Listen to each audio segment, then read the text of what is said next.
जब कल इतने कहते आसफ अली पाकिस्तान करके टीम वाला ਉਹਦਾ ਮਾਨ ਸਨਮਾਨ ਪੂਰੇ ਪਿੰਡ ਨੇ ਕੀਤਾ ਪੂਰੇ ਪਾਕਿਸਤਾਨ ਦਾ ਹੀਰੋ ਆ ਪਰ ਜਵੱਦੀ ਵਾਲੇ ਵੀ ਇੱਥੇ ਭਾਈ ਕਹਿੰਦੇ ਬੱਲੇ ਬੱਲੇ ਕਰਾ ਕੇ ਸੈਲਫੀਆਂ ਉਹਨਾਂ ਨੇ ਬਣਾਈਆਂ ਬਾਬਾ ਤੋਤਾ ਸਹੀ ਦਰਬਾਰ ਤੇ ਕਹਿੰਦੇ ਆਸਰੀ ਕਹਿੰਦੇ ਕੋਈ ਜੁੱਤੀ ਚੱਕ ਕੇ ਲੈ ਗਿਆ ਵੀ ਗੱਲ ਮਾਰੀ ਆ ਪਤਾ ਨਹੀਂ ਲੱਗਿਆ ਕਿਹੜਾ ਫਿਸਤੀ ਆ ਪੂਰੇ ਪਾਕਿਸਤਾਨ ਦੀ ਐਡਾ ਵੱਡਾ ਸਟਾਰ ਆ ਜੁੱਤੀ ਲੈ ਗਿਆ ਕੋਈ ਇਸ ਸਮੇਂ ਕਹਿੰਦੇ ਇਮਰਾਨ ਨੂੰ ਬਰਫੀ ਝੀਰ ਆ ਗਿਆ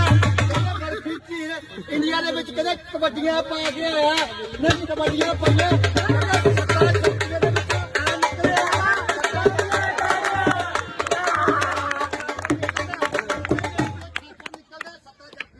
ਇਮਰਾਨ ਨੂੰ ਬਰਫੀ ਝੀਰਦਾ ਨਿਕਲਿਆ ਇਹਦੇ ਕੋਲ ਅਸੀਂ ਗੱਲਬਾਤ ਪੁੱਛਣੀ ਆ ਵੀ ਇੰਡੀਆ 'ਚ ਕਿੱਦਾਂ ਕਿ ਸਰਦਾਰ ਸੁਖਬੀਰ ਸਿੰਘ ਜੀ ਬਾਦਲ ਮੁੱਖ ਮੰਤਰੀ ਪੰਜਾਬ ਉਹਨਾਂ ਨੇ ਇਹਨੂੰ ਬਾਰਡਰ ਤੇ ਦਾ ਮਾਨ ਸਨਮਾਨ ਕੀਤਾ ਉਹ ਮੰਨਿਆ ਕਿ ਪਾਕਿਸਤਾਨ ਦੇ ਵਿੱਚ ਇਮਰਾਨ ਨੂੰ ਬਰਫੀ ਝੀਰ ਹੈਗਾ ਉਹਦੇ ਤੋਂ ਗੱਲਬਾਤ ਪੁੱਛਣੀ ਹਾਂ ਬਈ